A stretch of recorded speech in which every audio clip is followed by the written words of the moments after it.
sobre todo el músculo.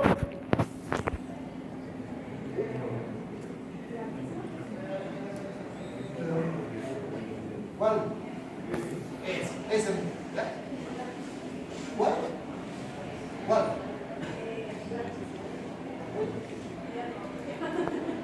Van a averiguar, nosotros lo vean todo. Entonces, hablamos de esta glándula parótida.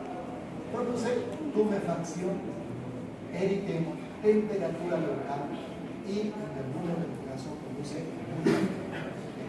muchos de los pacientes se pueden confundir con una amigdalitis, simplemente una faringoamigdalitis. Mucho también se puede confundir con un proceso a nivel auditivo, por ejemplo, una otitis media supurada. Una de las características muy importantes de la glándula parótida, no sé si alguna vez han escuchado a la abuela o las abuelitas esas antiguas, ¿no? Si tiene el hijo hombre parótida, no te sobes para abajo, porque se te va a bajar. ¿Han escuchado? No se habla, es cierto. No es porque no ves a bajar la petita. No, tú dices lo que dices, pero tú ves la petita. No, es así. Sino que el virus de la parótida tiene una afinidad por el tejido testicular. Por eso es que los cuadros más importantes, sin menospreciar al sexo débil, entre comillas, no tiene nada débil, van a ir a constituir principalmente una alteración llamada criptorquidia, produciendo una muerte de las células escarlata. En otras palabras, actúa sobre las células. ¿Quién dijo eso? Bien, el abuelo que tiene estado. Las células de porque las células de van a ir a producir la división celular de espermatogonia, espermatocitón, espermatozoide y espermatozoide. Está estimulado por las células FSH y LH de la gonadotropa de la adenohipófisis. Ahí está marcado. Entonces, regularmente sucede parsimón. Por eso que no es que no tenga importancia, pero en las mujeres pues no hay un tejido testicular en las mujeres. Por lo menos, ¿qué es lo que pasa? Esto no produce ningún daño, pero sí produce los malestares internos. Por eso que tenemos bastante secreción violenta. Se puede, vuelvo a recalcar, puede confundirlo con una faringoamigdalitis cutácea. Justamente necesitaban un poquito de faringoamigdalitis cutácea. La faringoamigdalitis cutácea, esta faringoamigdalitis cutácea produce bastante puntos. No sé si alguna vez han visto las amígdalas enrojecidas, edematizadas e hipertróficas y con dificultad al deglutir, con dificultad hasta de tragar líquido, ¿no? Siento que no puedo diluir o no puedo tragar. ¿Por qué? Porque regularmente cuando se produce náusea, estás inflamando el gloso faríngeo. Cuando se produce vómitos, es porque está alterado el nervio neuronal. ¿Alguna vez te han metido un majadero? Cuando te la meten, a veces tienes náusea, pero cuando la meten más adentro, produce vómitos, de magdalena. Bueno, todos las pueden aguantar muy tranquila. Hay temperaturas altas. Regularmente son temperaturas de 37 o 39 grados. Es bastante alto.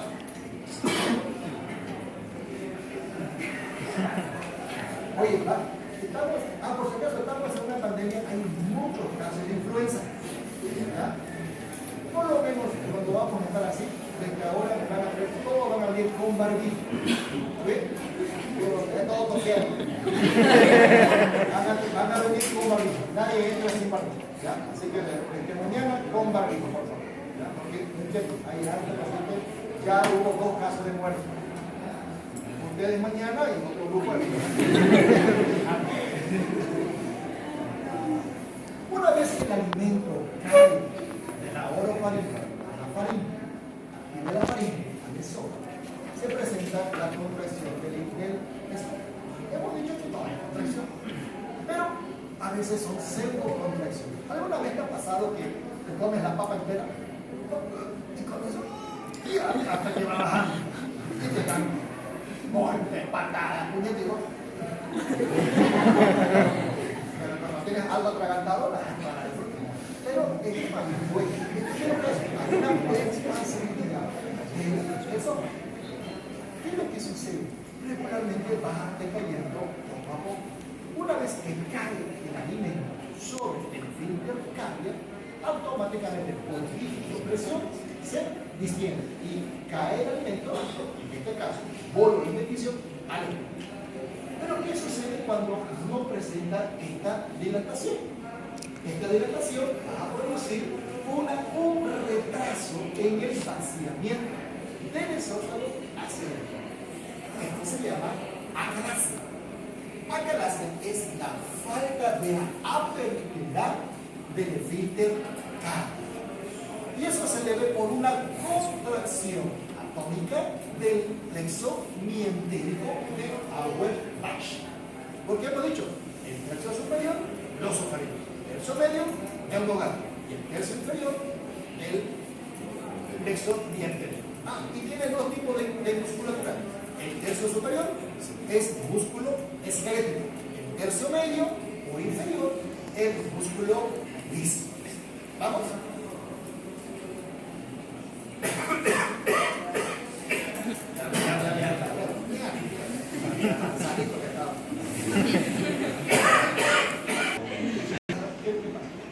Una vez que el esfínter no se dilata, produce un reflujo esofágico. Ahora, no nos confundamos con la hernia hiatal.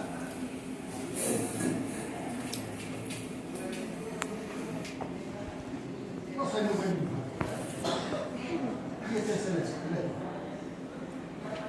Ahora sí. Estamos hablando de la cual el esfínter no se dilata y produce flujo esofágico. Muy diferente, que también produce flujo esofágico, se llaman las hernias hiatales. ¿Qué son hernias hiatales? Protrusión del tejido muscular del esófago. En otras palabras, como si fuera una pequeña bolsa. ¿Saben qué es una herniación? No es una protrusión, es una hernia hiatal. ¿Qué quiere decir? Que esta hernia o esta protrusión del alimento, una parte cae a través del esofágico y pasa al estómago, pero otra parte se queda en la bolsa que se va. Es como si se fuera el esófago y acá está la hernia. El alimento, cierta parte de la cantidad de alimento queda.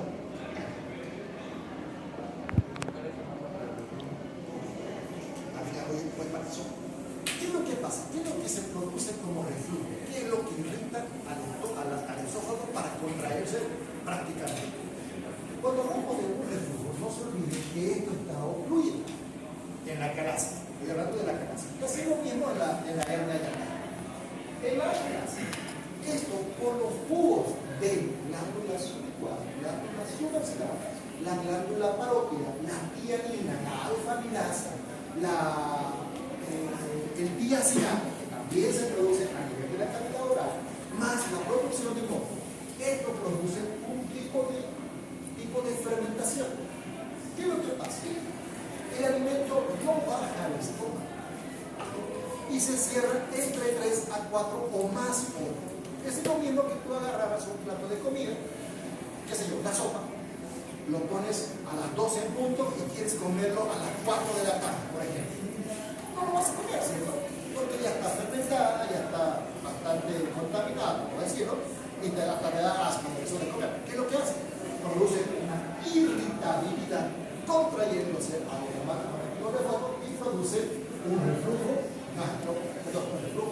esofágico. La recurrencia del reflujo esofágico o la alteración de hernias hiatales concurrentes va a producir un deterioro del estratificado superciliar a plano estratificado, produciendo el esófago de Barrett. ¿Qué es el esófago de Barrett? El esófago de Barrett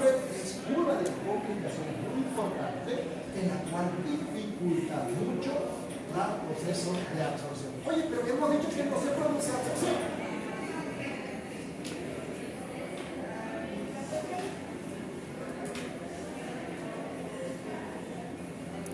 Mira, he dicho que no me gusta, no me interesa. Este repetido de la alteración va a producir reflujo esofágico. La recurrencia del esofágico produce esófago de la boca.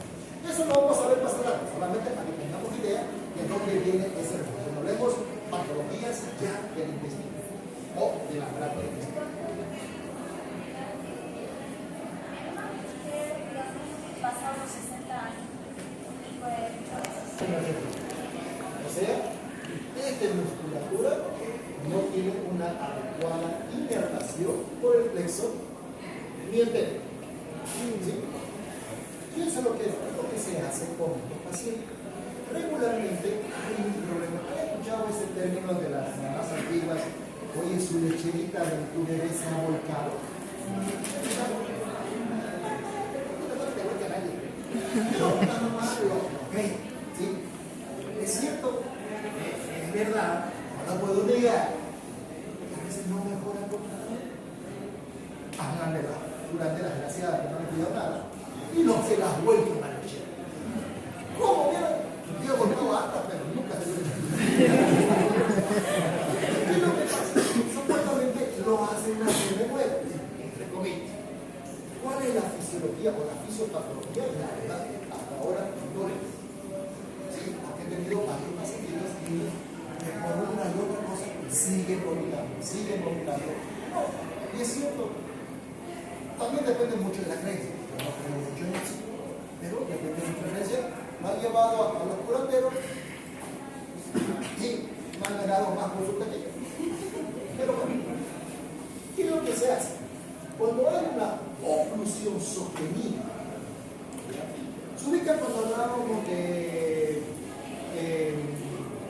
infartos, ¿sí? Había una obstrucción. ¿Y qué se hacía? Para destruir en la estenosis se le ponía un stent. ¿Sí? ¿Se ubica? Se pone un dilatador. O sea, en otras palabras, una malla que deja una pequeña.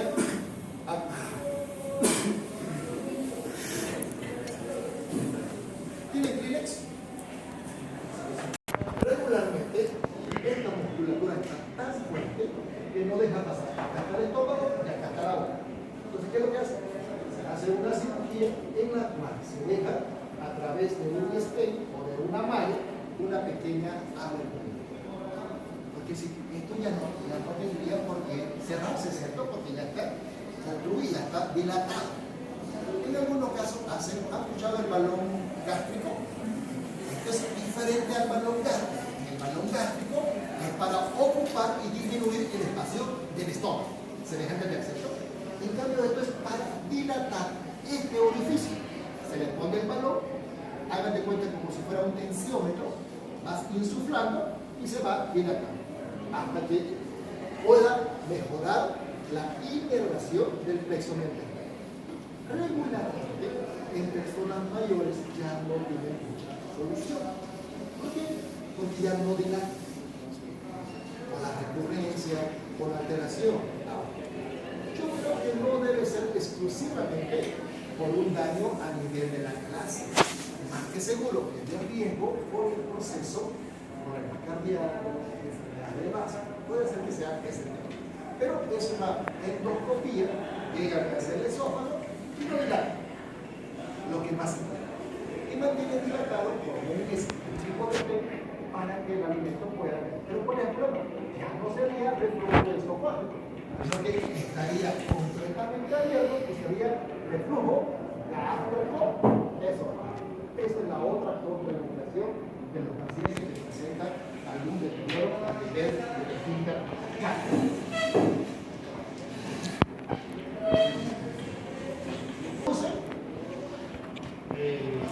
Dolor. Regularmente, algunos pacientes, acuérdense cuando decíamos que los infartos agudos del cardio también producen náuseas y vómitos. Y una de las consecuencias, o una de las diferencias, para diferenciar un gran atraso de un infarto, es que cede con la alimentación. En el infarto le puede dar un rato de entero de infarto, sí, ¿no? En cambio, una gastritis puede darle un inhibidores de la bomba de botones, ya sea hidróxido de aluminio, conaje, que no podemos conocer, omeprazol, ranitidina, etc. Disminuye por tiempo. Hablamos de una hiperacidez gástrica. Algunas personas producen una hipersecreción gástrica. Y no estamos hablando de la alimentación, porque no solamente la gastritis se debe, es cierto que el 75% de las gastritis son por Helicobacter pylori, pero tenemos un 25% que no es por Helicobacter pylori. Puede ser alimentación, medicación y estrés. ¿Y por qué el estrés? Porque la histamina 1, la que no causa alergia, va a secretar o a estimular a la célula de la gastrina. Y la célula de la gastrina produce ácido clorhídrico. Por eso que la persona que tiene mucho estrés produce una hipersecreción de la célula parietales. Sí, parietales donde van a secretar bastante secreción de ácido clorhídrico. Entonces produce ardor localizado, hay una irritación del diafragma, hay una irritación del nervio frénico que va a contribuir, por eso que el paciente siente palpitación, por eso que el paciente presenta un dolor opresivo, tipo anginoso, llamado angina de pecho. Aunque la angina de pecho no produce irritación de la boca del estómago, no produce reflujo encefálico. ¿Estamos entendiendo, cierto?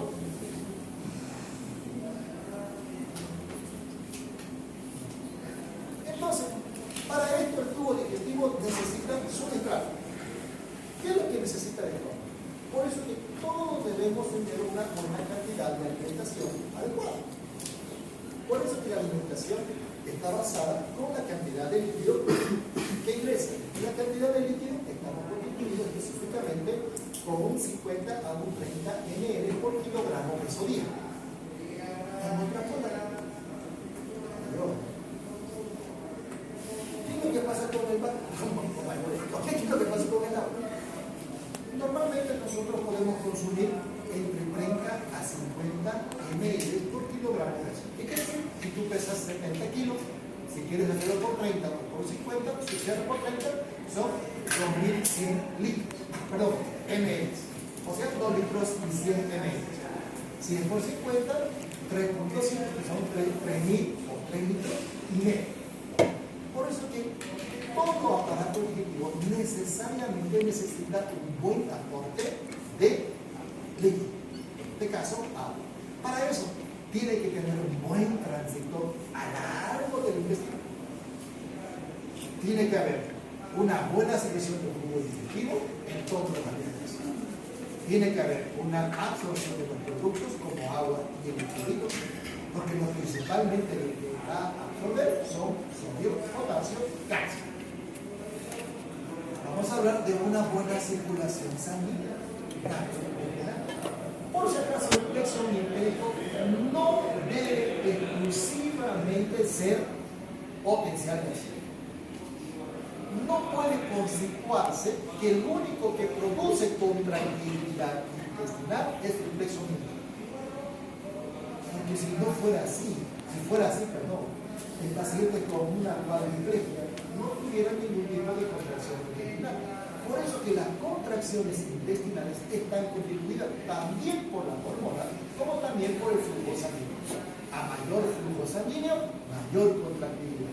A mayor contractilidad también las hormonas, la colecisteína, la secretina, la gastrina y la botulina. Y por último, el control nervioso, tanto nervioso como también hormonal. Pero para entender bien esto, vamos a especificar que todo está constituido anatómicamente por una citosa. Hemos dicho que tiene una capa longitudinal, una capa circular, una submucosa una mucosa y una musculares mucosa. Estos van a ir a reflejar de forma circular las diferentes. La capa circular sirve para propulsión, la capa circular para rotación de la moneda, la capa longitudinal para la función de ese lado. ¿Esto es lo mismo? Es lo mismo. Hemos dicho que la actividad eléctrica está constituida específicamente. Vamos a ir avanzando rápido porque ya lo hemos explicado. Solamente te estoy mostrando lo siguiente. Estamos hablando de que la contracción intestinal está basada por dos tipos de ondas: las ondas lentas y las ondas extensivas. Estas van a constituir, siempre constituido por una contracción tanto de sodio y potasio. En cambio, las ondas negativas son verdaderamente potenciales de acción. Esto significa a 40 milivoltios. Son 40 veces más potente que el sistema nervioso central. ¿Por qué? Porque el sistema nervioso central no puede estar sobreexcitado. Y la sobreexcitabilidad del sistema nervioso central produce tetano. ¿Por qué? Porque el paciente que tiene una contracción intestinal puede contraerse entre 4 a 6 horas. Por ejemplo, la alimentación que tú recibes al mediodía puede tener su curso hasta las 5 o 6 de la tarde. Por eso que las contracciones van de acuerdo a los niveles. La contracción del tríceps puede durar 1 hora, puede contraerlo por 1 hora, pero tiene su límite de contracción. El intestino delgado, o la musculatura del intestino delgado, o el músculo liso, para ser más claro, tiene una contracción de 4 a 5 horas. En cambio, el músculo cardíaco contrae 24 horas y 365 días de día. En los potenciales de acción en espiga están contraídos por sodio, potasio e calcio. En cambio, la otra solamente era sodio y potasio. En esta sí son verdaderas contracciones importantes, en la cual produce un potencial de acción a menos 40 milivoltios, porque el sistema nervioso central se excita a menos 65 milivoltios, produciendo un verdadero potencial de irradiación a nivel del preso diafragmático, excitándolo para la contracción muscular lisa a menos 40 milivoltios. Ahí tenemos las ondas lentas. No han llegado a menos 40 milivoltios, pero una vez que llegan a los menos 40 milivoltios produce un verdadero potencial de acción. ¿Está lo mismo? Entonces, hablamos de que si está a menos 56 milivoltios, está en reposo, y por encima de eso uno despones una membrana y puede producir una excitación o una hiperpolaridad, disminuyendo la contracción. Tampoco puede estar todo el tiempo contraído el intestino delgado.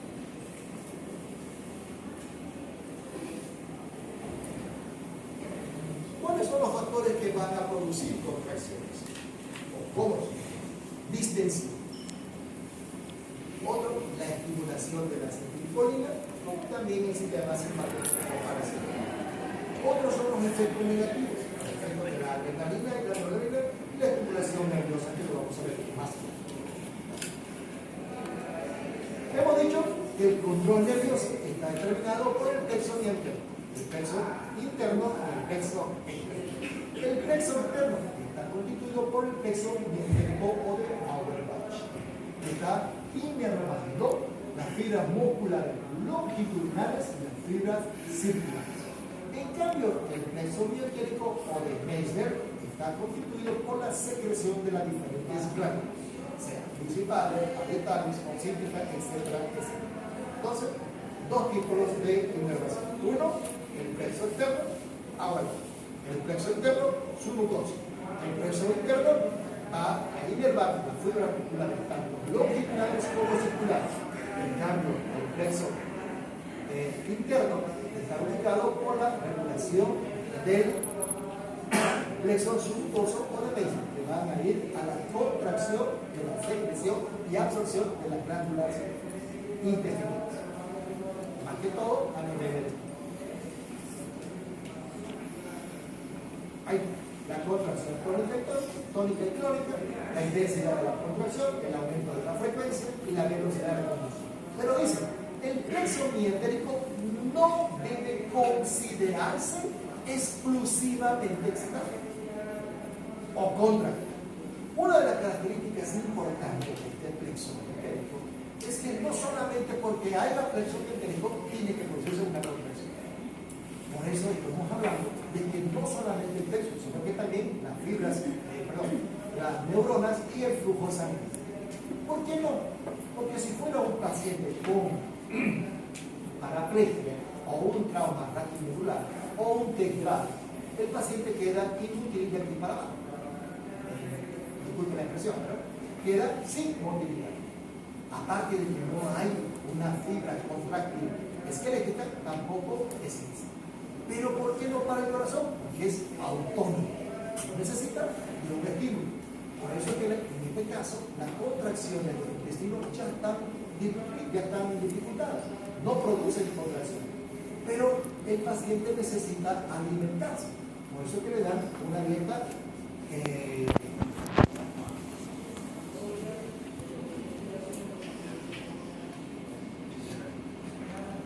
dieta parenteral, donde le dan alimentos entéricos, alimentos o hacen de fórmula, y el paciente, lógico, el paciente no le dan un pedazo de chancho o un pollo, ¿no? Porque no tiene proceso de contracción, solamente le ponen una sonda nasogástrica donde lo alimentan con fórmula, ya sea con ADN, PBN, etc.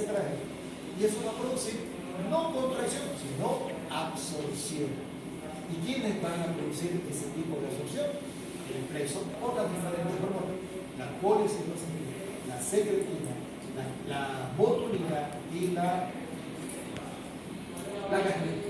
Y van a ir a producir unas verdaderas contracciones. No digo que las contracciones y la absorción no es un 100% como se debe hacer.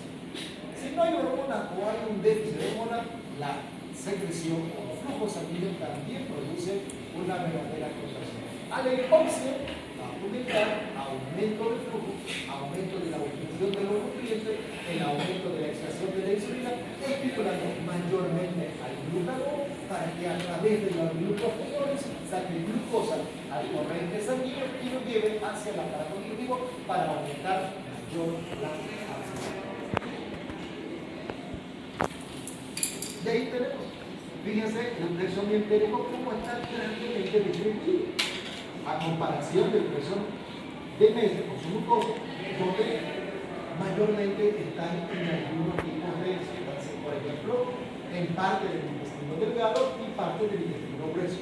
En cambio, las fibras musculares lisas, tanto circulares como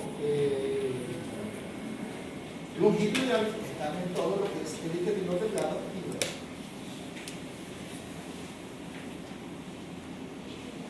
Y aquí está el control de las hormonas. Hemos hablado de la gastrina, la colecitocinina. ¿Qué pasa con la gastrina? La gastrina está secretada por las células T a nivel del microorganismo, para no tenerlo junto.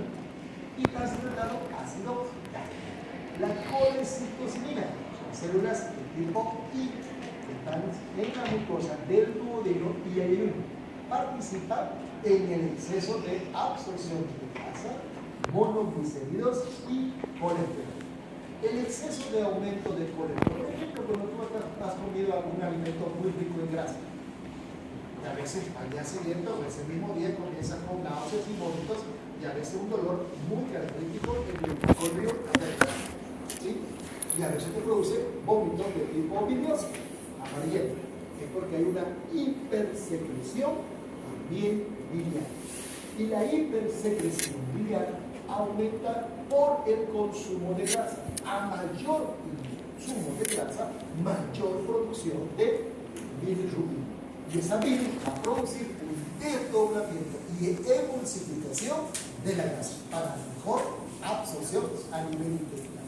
No nos olvidemos que drena a la segunda porción del duelo a través de la carúncula mayor junto con el páncreas, pero no actúa en la segunda porción del duelo, sino que sube y actúa sobre el estómago. ¿Por qué? Porque hay un pH ácido y además tenemos una barrera gástrica. También ejerce una motilidad de la vesícula biliar. A mayor consumo de grasa, mayor hipersecreción biliar, mayor acción de la colecitocinina. ¿Qué es lo que pasa cuando tú tienes un cólico abdominal? Ya sea por una mala digestión, un aumento de exceso de bilis, etc. Bromuro de oxina, o lo debes conocer como espasmo de oxador. ¿Sí?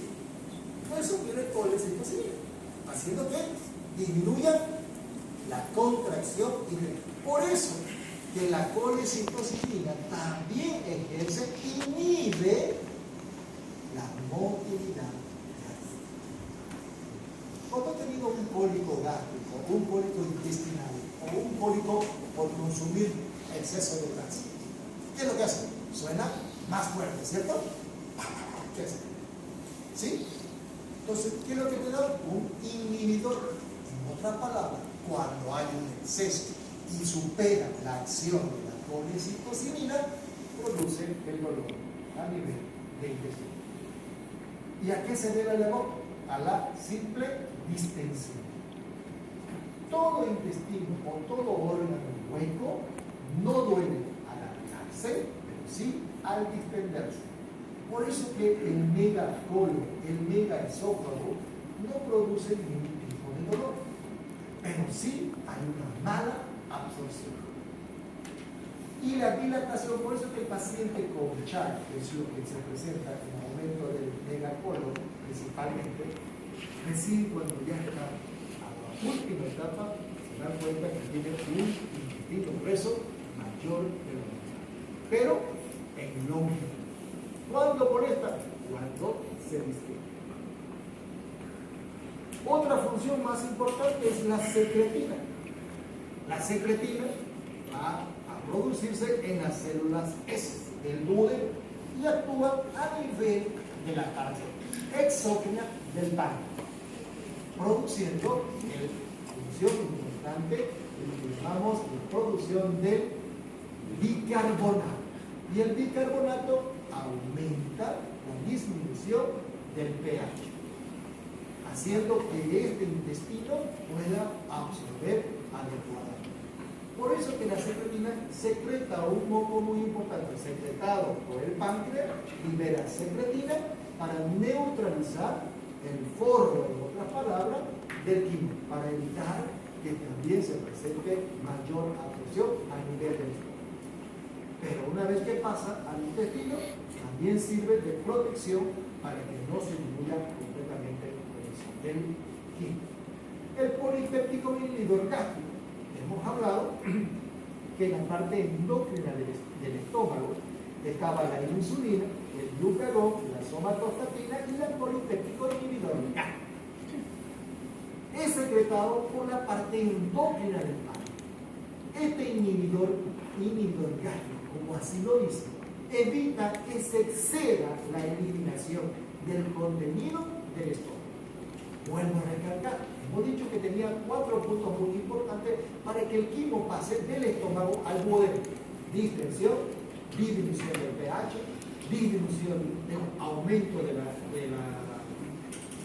líquido del quimo y desdoblamiento del proteína.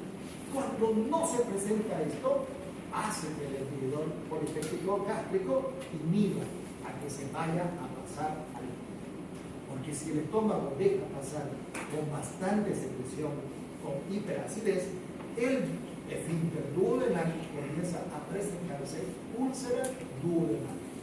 Y la úlcera duodenal se manifiesta por el desequilibrio entre la hipersecreción y la inhibición o el grado de protección. La hipersecreción del tubo gástrico y la disminución de la protección del tubo gástrico. Se manifiesta con úlceras duodenales. Y la botulina, como su nombre indica, favorece el proceso del mecanismo de la motilidad intestinal. Por eso que no a todos los pacientes se les debe dar con mayor gravedad. A veces los pacientes cuando están con mayor dolor a nivel del estómago les dan pasmodiazol, cloruro de oxina, con tanto, cada 8 horas, a veces hasta cada 4 horas, produce parálisis intestinal. Y toda parálisis intestinal aumenta el dolor intestinal y produce ilio paralítico. El ilio paralítico es mucho más doloroso que la contracción intestinal. Y ahí tenemos la propulsión y mezcla. Propulsión y mezcla. Mientras va avanzando, va dando la vuelta. ¿Qué pasa con el vaciamiento gástrico? Hemos dicho grado de distensión del estómago. Segundo, grado de acidez del quimo. Tercero, grado de la osmolaridad. O sea, no puede pasar un quimo seco. Y por último, la presencia del doblamiento de proteínas. Porque solo en el intestino delgado, el intestino grueso, se presenta absorción y no se presenta desdoblamiento. ¿Quién desdobla todas estas funciones? Son el tripsinógeno y tripsina. Perdón, el tripsinógeno se convierte en tripsina y el pepsinógeno se convierte en pepsina. ¿Quién libera? La parte exógena del páncreas a la segunda porción del duelo y por la hiperacidez del estómago cambia de forma inactiva a forma activa para desdoblar principalmente proteínas. Por eso que todo paciente con una pancreatitis se debe hacer reposo hepático y reposo pancreático. ¿Por qué? ¿Por qué se hace reposo hepático y reposo pancreático con una pancreatitis? Que lo vamos a ver más allá. La pancreatitis, como su nombre indica, es una inflamación de la parte pancreática. El paciente comienza a presentar bastante dolor a nivel de la parte posterior, muy diferente al dolor gástrico.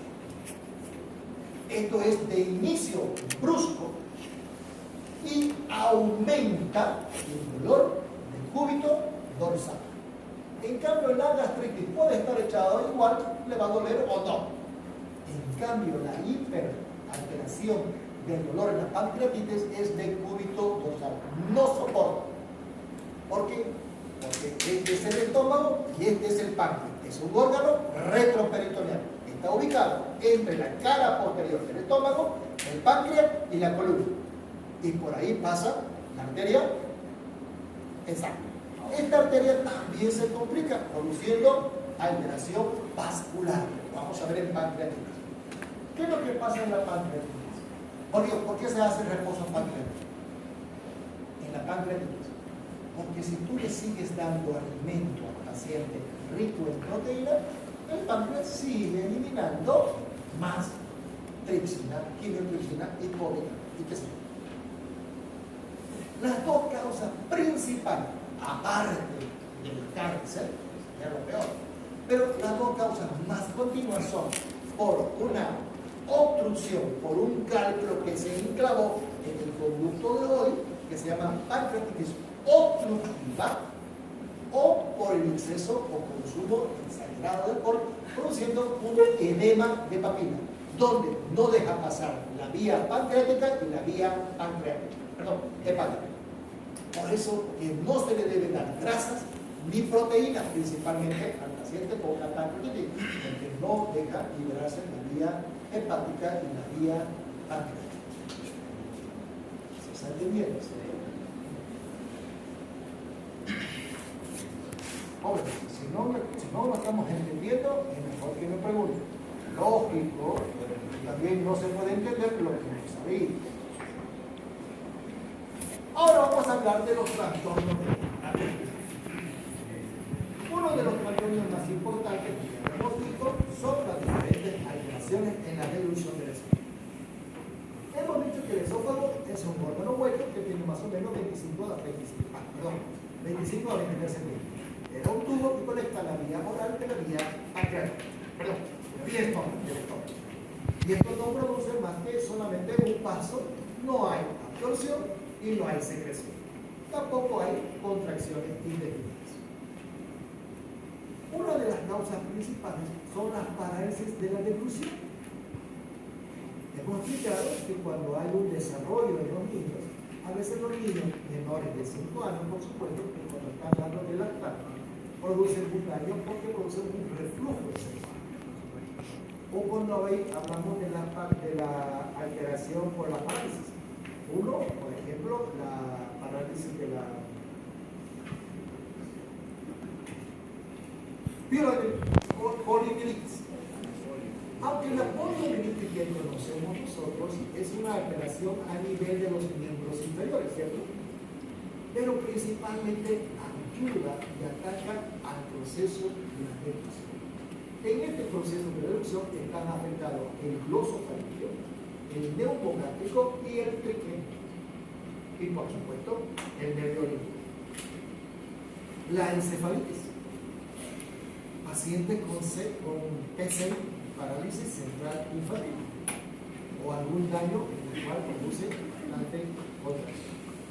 ¿En qué otro caso podemos expresar? En pacientes con miastenia gravis, botulismo o enfermedad del llamado Guillain-Barré.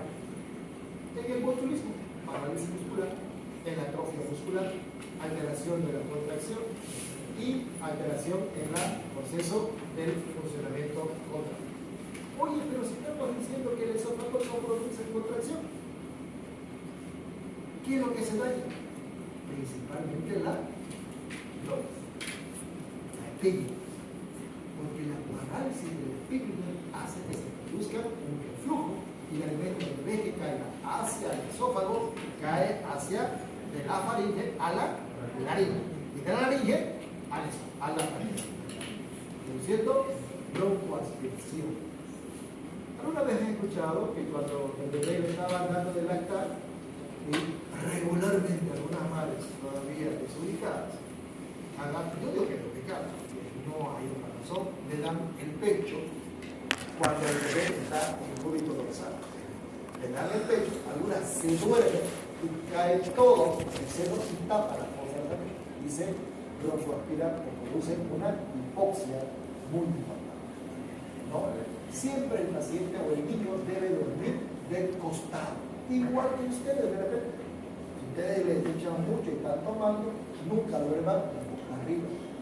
¿Por qué? Porque pueden vomitar y se pueden broncoaspirar. Y mejor de un lado, de boca abajo. Cosa que, claro, que tienen que estar bien atados, porque uno bueno, son bellísimos. ¿Qué es lo que pasa cuando hablamos de otro tipo de alteración importante? Son las expresiones muy importantes. Las anestesias profundas. Mayormente se han dado más, dicen que se dan más en mujeres, pero ya no es tanto como antes. Antes eran puras mujeres porque se ponían botos, se ponían y para que un campañero que no lo quiere todavía no es. Pero ahora los hombres también que hacen lifting, la papada, y el hombre tiene que estar oliendo a tabaco. Así pues, ya, bueno, ustedes no saben.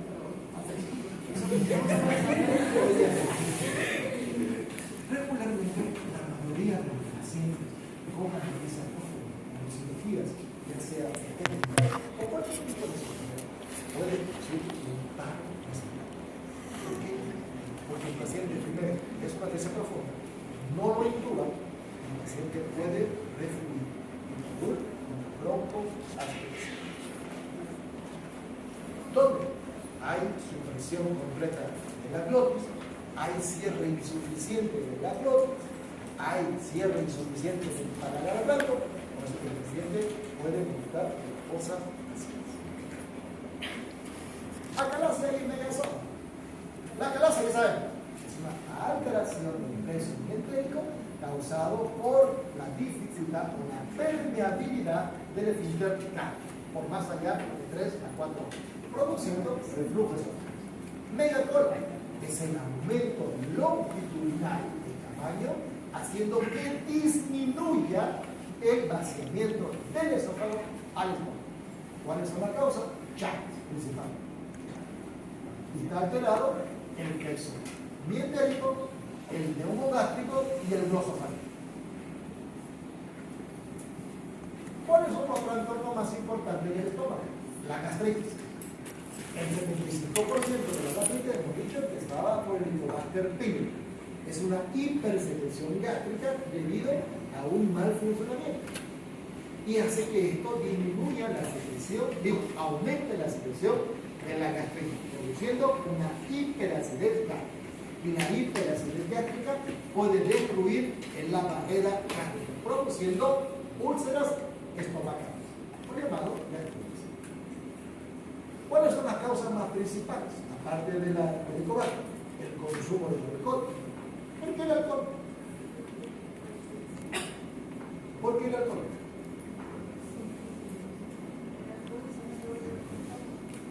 Sí. También los chocolates absorben el estómago. ¿Va a empezar? ¿Absorbe el estómago? No. No absorbe, el estómago no presenta absorción. ¿Pero por qué el alcohol produce gastritis? Al que me responda, escúcheme, al que me responda, tendrá miércoles. Ahora miércoles, ya van a ver con lo que se nota. ¿Por qué?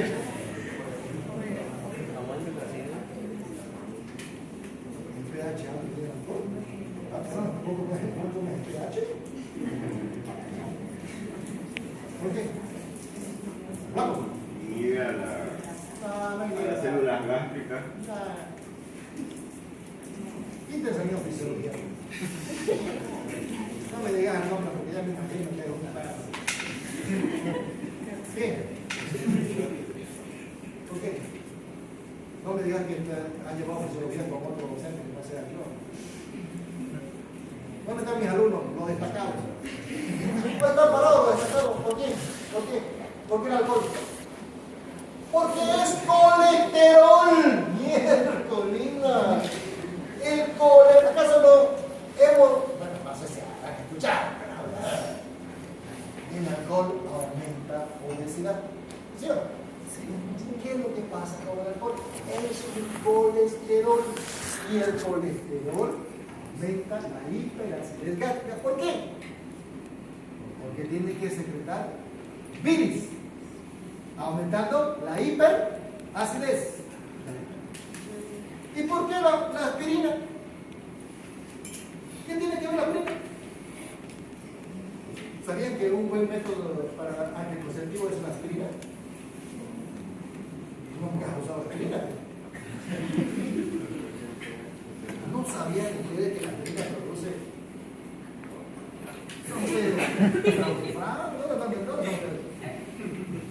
¿Por qué la aspirina?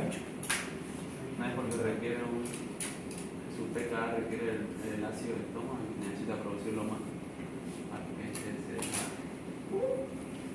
No es que necesita el pH, digamos, del estómago produciendo y que sea necesario para que la aspirina se deshaga. Eso traducido en castellano. ¿Qué es la aspirina? Ácido, alcohol resistente. Mentira. Ácido, acetilsálico. El ácido aumenta la hiperacidez. No es difícil darse cuenta. Claro, hay que estudiarlo. Cierto lo que tú dices. Aumenta mucho por el aumento de la gastritis. Y el estrés, ya lo explicamos, ¿cierto? Y mayormente las mujeres son estresadas. Sí, porque no saben si su cuerpo va a llegar o no. Deben entender que estamos en Semana Santa. Ahorita yo voy a ir a un convento. No dudas. ¿Por qué me miras así? ¿Qué? No sé nada. Hoy día no vamos a quedar hasta más tarde, así que no se hagan problemas. Si quieren, nos quedamos en esa. Cómprense el taxi. Ya tiempo tiene mandó a hacer. Ya vamos.